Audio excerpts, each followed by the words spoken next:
Dios les bendiga, hermanos. Bienvenidos a este su programa En Busca de la Verdad Doctrinal de Iglesia de Cristo, Ministerio Selim, bajo la cobertura de nuestro pastor, el doctor Jorge Fuentes.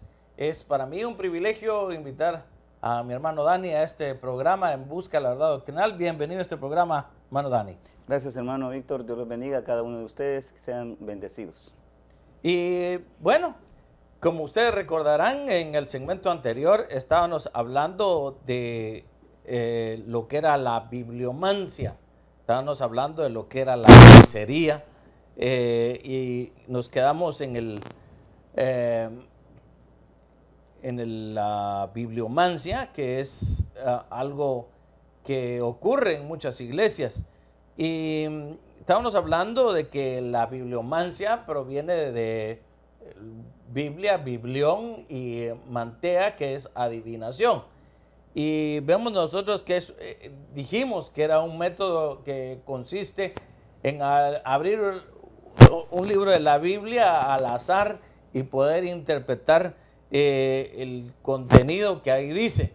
Y nosotros vemos que eso no es así, porque yo creo que cuando se estudia la palabra de Dios, el que la va a estudiar primero tiene que orar, ¿no es así, hermano? Claro. Sí, definitivamente, porque hay que orar para poder que el Señor nos abra nuestra mente para poder entender lo que nosotros vamos a empezar a leer. Sí, porque si no, y lo tremendo es de que cuando, digamos, alguien que se para en el púlpito no tiene mensaje de Dios y abre la escritura al azar, y cuando abre un pasaje bíblico lo quiere empezar a interpretar a la manera que él piensa, tal vez hasta mira cómo está el ambiente dentro de la iglesia y empieza a explicar eso, pero nosotros sabemos de que en realidad no es así como Dios trabaja, ¿verdad? No, definitivamente no, hermano, porque yo pienso de que el Señor nos ha dado un espíritu y yo pienso de que cuando nosotros vamos a la palabra y vamos a dar un mensaje, lo lindo de esto, hermano Víctor, es de que cuando uno lee la escritura, en ese momento el Señor te empieza a motivar, porque acuérdate de que nosotros somos guiados por el Espíritu. Entonces el Espíritu Santo, al estar leyendo, tú te detienes en un pasaje y entonces el Señor te empieza a hablar qué es lo que quiere decir ese pasaje y te empieza a dar el mensaje para el pueblo. Y cuando tú ya empiezas a dar el mensaje al pueblo, entonces hay un fluir del Espíritu dentro de ti. Entonces el Espíritu saca de lo que tú has leído. Por eso, hermano televidente, es muy importante que usted y yo leamos la palabra del Señor. Porque si nosotros no leemos la palabra del Señor, entonces, ¿de dónde va a sacar el Espíritu Santo la palabra para el pueblo? Entonces, en este caso, cuando te recuerdas en el caso de Pablo, de que Pablo, él era un perito arquitecto en la iglesia, pero también él era un celoso de la doctrina, o sea, de la ley, ¿verdad? Y entonces Pablo se le era bien fácil cuando, por ejemplo, te recuerdas en un lugar donde iba pasando y miraba al ídolo desconocido. Inmediatamente Pablo en ese ratito dijo, aquí está. Entonces el Espíritu lo motivaba y le decía, yo les voy a hablar del Dios desconocido, y empezaba a hablarle acerca de Dios, acerca del Cristo y todo, entonces de lo que ellos no conocían. Y es porque era revelación, era una iluminación que Dios le daba. Por eso es la importancia de que uno se meta en la palabra para que el Señor lo vaya guiando. Yo pienso, hermano Víctor, de que cuando nosotros leemos la palabra y dejamos que el Espíritu Santo nos guíe, yo pienso que vamos a ser más efectivos que solamente estar transmitiendo algo solo por transmitirlo. Sí, nosotros sabemos de que la Biblia habla, y a cuántas personas no le ha hablado. Dios puede usar la escritura y decir, hable la Biblia, y Amén. nos puede estar contestando una pregunta que nosotros le hemos hecho antes. Pero hay que tener mucho cuidado para no usar la Biblia como una herramienta de adivinación, que es lo que estas personas hacen. Wow. Y es triste decirlo, pero hay personas que manipulan la Biblia a su antojo. O sea, quieren hacer que la Biblia diga lo que ellos quieran porque ellos están sintiendo el ambiente, que eso así se tiene que decir. Pero en realidad es el Espíritu Santo el que guía al ministro, es el ministro que ha orado, que se ha metido con el Señor, y Dios le indica qué estudiar y desde luego ya cuando se para en el púlpito, tal vez lo que ha estudiado no es eso lo que Dios quiere, pero es el Espíritu Santo el que lo va a guiar a llevarlo a donde los pastos verdes que Dios quiere que el pueblo se alimente. Entonces, estábamos hablando acerca de que la hechicería se define como el poder para ejercer sobre otra persona, y generalmente es un poder negativo. Pero como leemos, y quiero volvérselo a leer nuevamente, en 2 Corintios 11:14, que dice: y no es de extrañar, pues aún Satanás se disfraza como ángel de luz.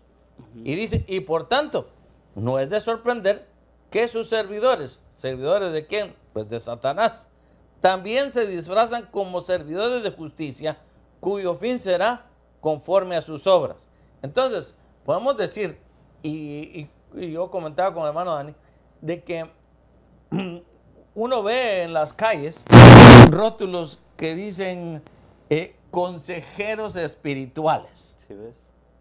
Y entonces, cuando uno lee esos rótulos y alguien que no está bien cimentado en la doctrina, dice, bueno, mis problemas, dice alguien, son espirituales. Yo necesito un consejero espiritual. Y el problema es como la idolatría y la hechicería se llevan de la mano. Alguien quiere, por ejemplo, una sanidad, pero no quiere estar bien con Dios, no quiere nada de Dios, lo único que quiere es la sanidad. Amén. Y al no conseguirlo, porque ese es uno de los problemas, que mucha gente dice, voy a ir a una iglesia cristiana porque dicen que ahí sanan. Y en realidad lo que Dios está interesado, y quiero hacer esa pauta, está más interesado en nuestra sanidad interior. ¿No es así, Dani? Sí, definitivamente yo pienso de que ese es el propósito del Evangelio, que haya una sanidad interna dentro de nosotros, porque de alguna manera, hermano Víctor, nosotros venimos con tantas áreas en nuestra vida, muchas cosas, inclusive heridas de un pasado, de una niñez, que solamente a través de la palabra, a través del Espíritu Santo, puede haber una sanidad en nuestra vida. Mira, un ejemplo que yo podría darte, ya que el Señor me ha permitido estar en el área de administración también, es de que cuando, por ejemplo, cuando hay heridas de rechazo, fíjate que esas heridas realmente solo el Espíritu Santo te puede dar esa revelación, y Dios puede dar esa sanidad a esa persona que ha tenido rechazos, porque hay personas que crecen, digamos, han tenido rechazos en su infancia, pero cuando crecen forman un caparazón de cara dura, ¿no? de violento, de que aquí no me vas a dañar más. Pero fíjate que adentro hay un niño que está sufriendo, pidiendo a gritos que lo liberen. Entonces, cuando uno va en la administración, te puedo hablar porque es lo que estamos, es que en la administración, cuando la persona está hablando, nosotros, por la misericordia de Dios, el Señor envía la palabra y dice, es que lo que pasa es que a ti te pasó esto y esto y esto. Entonces el Señor lo revela al ministrante, se lo da a la persona que está haciendo, y entonces de repente esa persona empieza a ser liberada. ¿Cómo? Porque tal vez a través del perdón, es que esa persona va a empezar a ser liberada, porque tal vez odiaba tanto a su mamá que lo castigaba demasiado, pero cuando él viene y se le dice perdona, entonces es ahí cuando se activa, porque acuérdate, el perdón. Entonces llega y se activa, y entonces cuando esa persona empieza a perdonar al que le hizo el daño, se rompe algo dentro de esa persona, y es donde empieza la sanidad espiritual en esa persona. Y esa es la importancia, hermano Víctor, de que no confundir una hechicería, digamos, algo que hablan allá, de que yo te voy a sanar. No, no, no. El que sana se llama Jesucristo. El que libera se llama Jesucristo. Entonces, claro, guiado a través del poder del Espíritu Santo.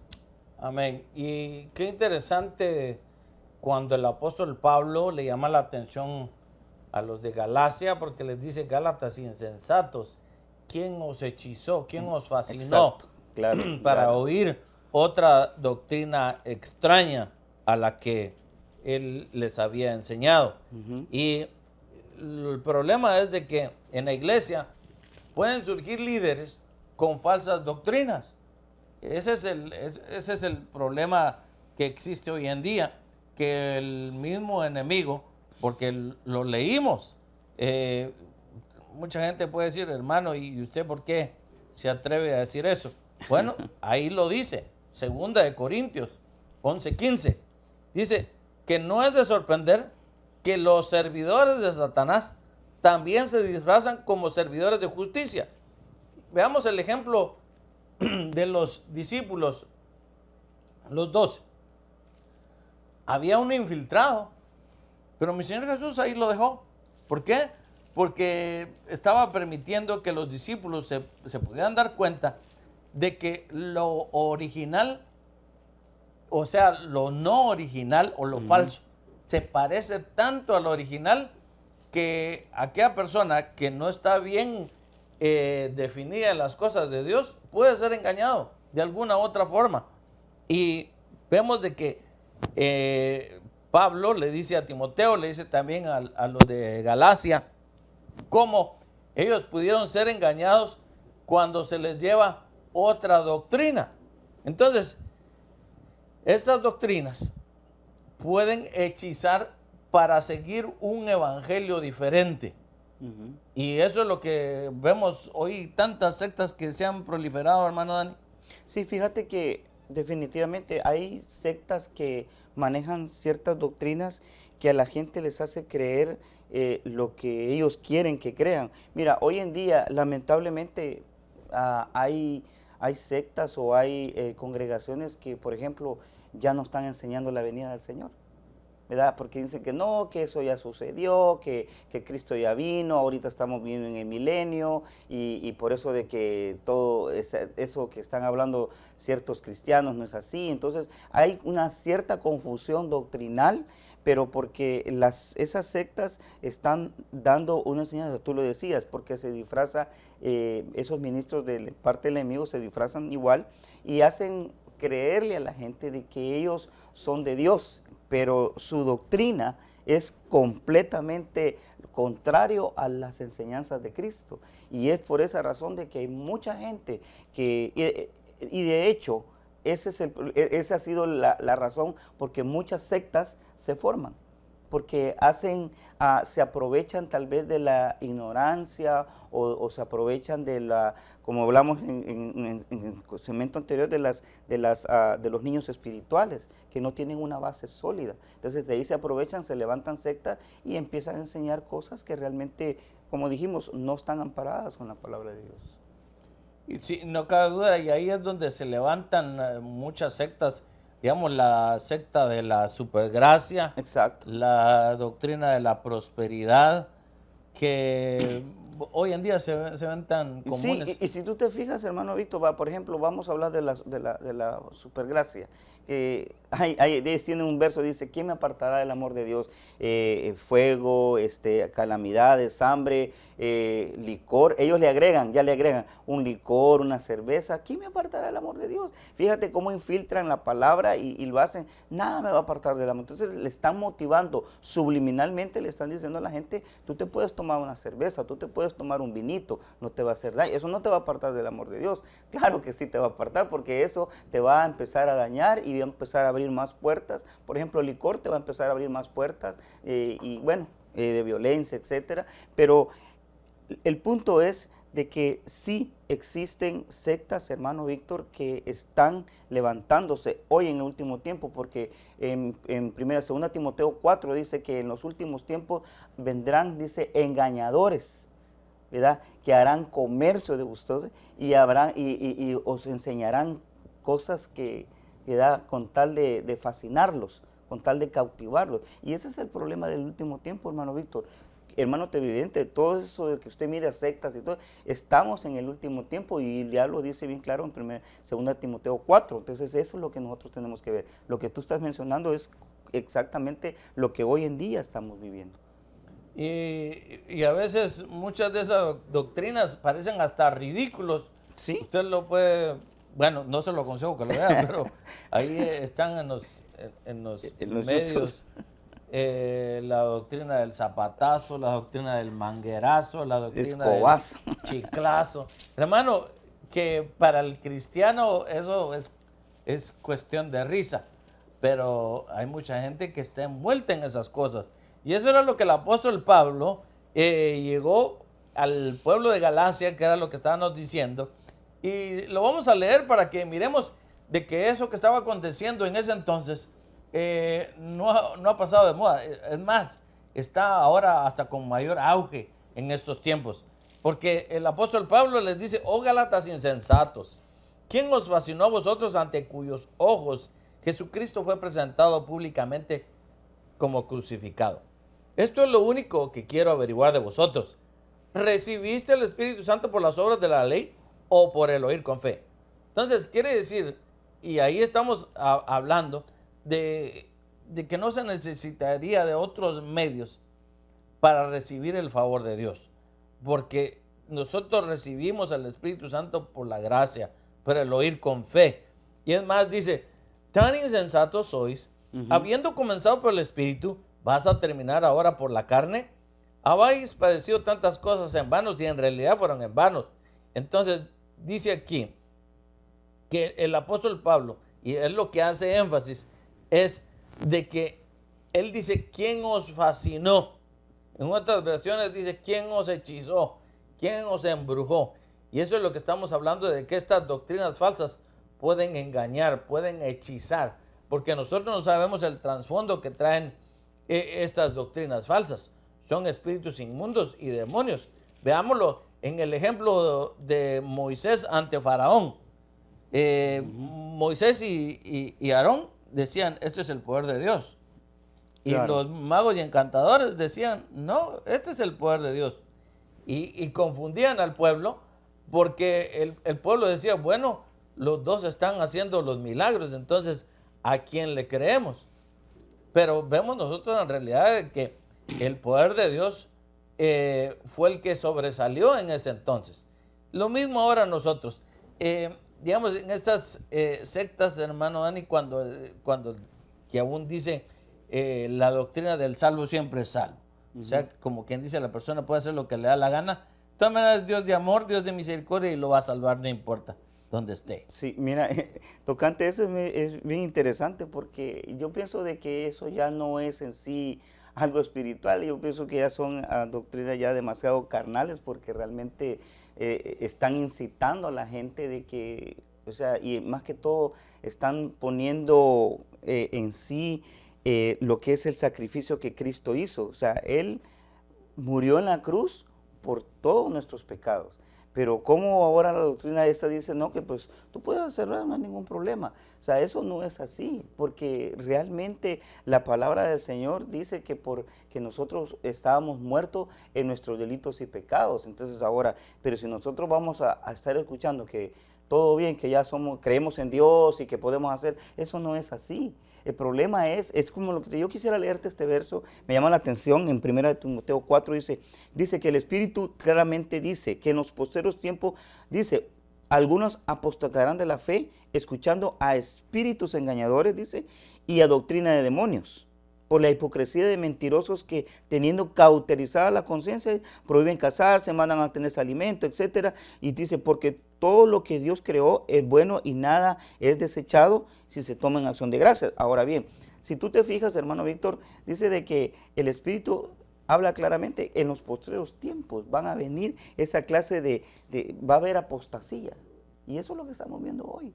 Amén. Ese es el propósito de las sectas. Una secta lo que te va a llevar es a la apostasía, a negar tu fe, ¿verdad? Es lo que tú me mencionabas, dice que no, que todos estamos bien, que no pasa nada. Eso es mentira. Y fíjate que algo que me llamó la atención, quisiera retroceder un poquito. ¿Te recuerdas de la gracia? El famoso, no sé qué, José Luis. La supergracia. La supergracia.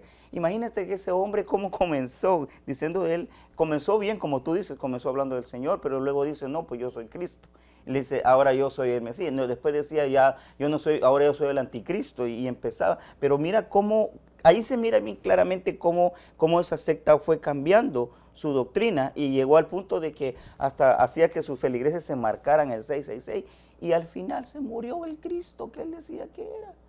Entonces, ¿dónde está? Y no solo eso, hermano Víctor, yo me asusté cuando yo miré que la esposa de él ahora dice de que ella es, que este es Cristo, Cristo encarnado en ella. O sea, que ahora ella es la madre, que dice que todos tienen que ser por medio de ella, porque ella es la personalidad de Cristo en ella. O sea, para que veas cómo sigue un legado de ¿cómo se llama?, de cosas erróneas. Y es el tiempo en que estamos viviendo.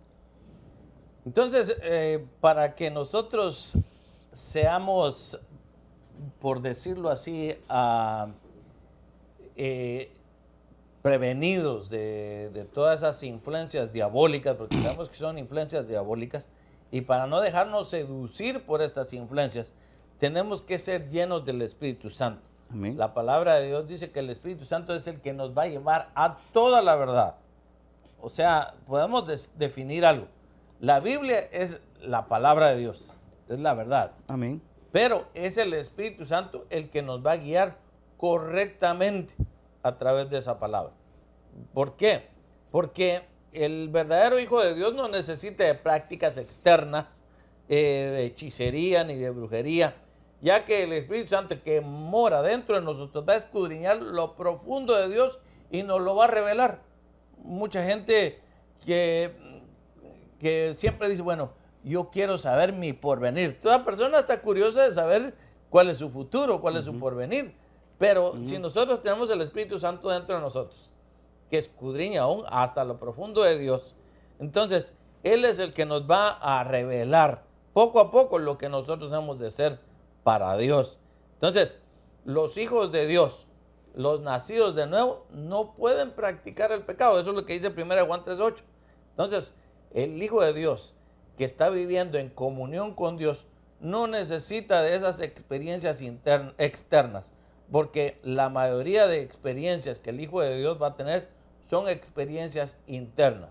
Yo me ponía a pensar como el ejemplo de aquel parapléjico que había estado paralítico toda su vida. Y el Señor Jesús le dice, tus pecados te son perdonados.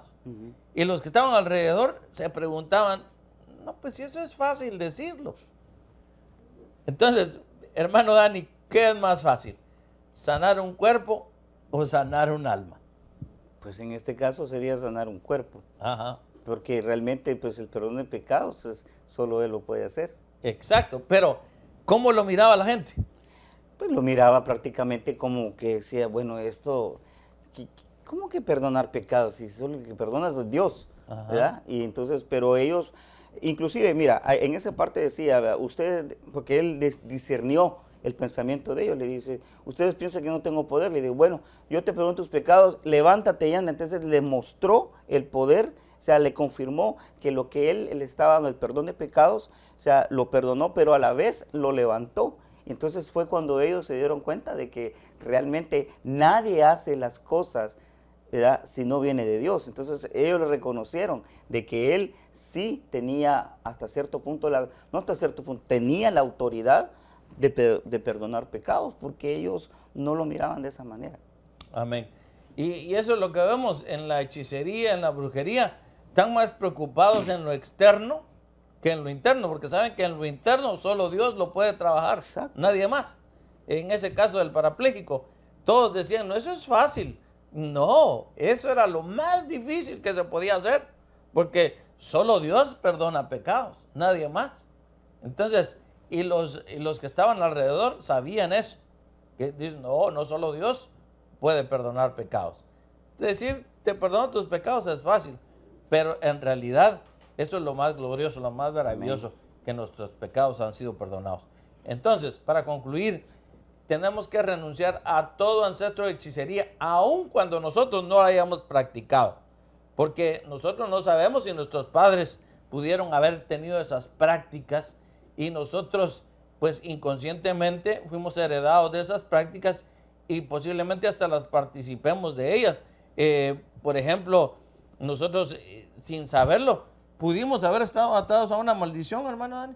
Sí, definitivamente. Yo pienso de que a una persona inclusive, vaya, te voy a poner un ejemplo, hermano.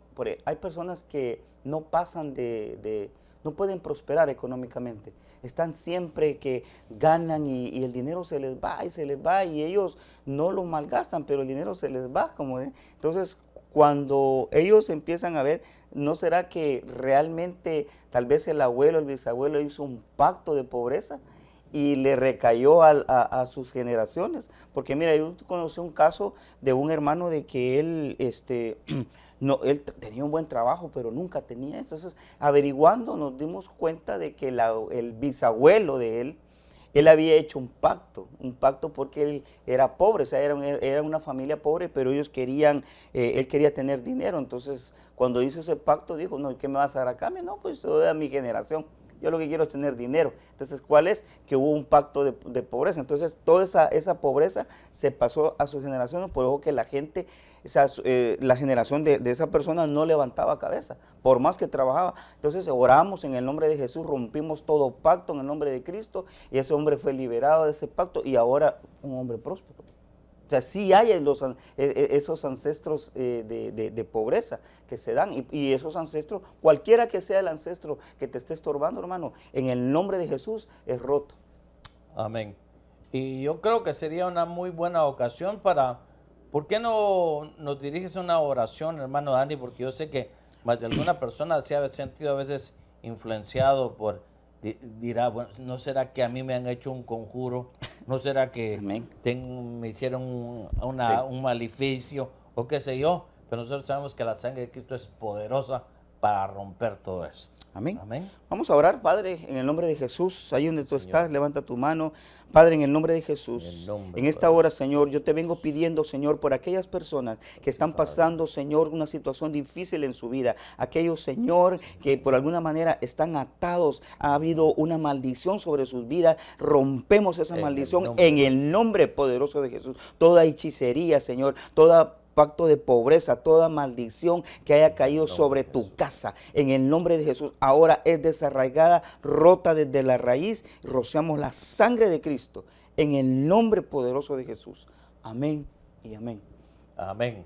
Créalo, hermano, que la sangre de Cristo es poderosa para romper con todo ancestro, con todo conjuro diabólico, con todo plan satánico. Amén. Porque la sangre de Cristo es viva y eficaz. Amén. Gracias por su sintonía. Este ha sido su programa En Busca de la Verdad Doctrinal. Nos vemos en una próxima ocasión. Hasta luego. Bendiciones.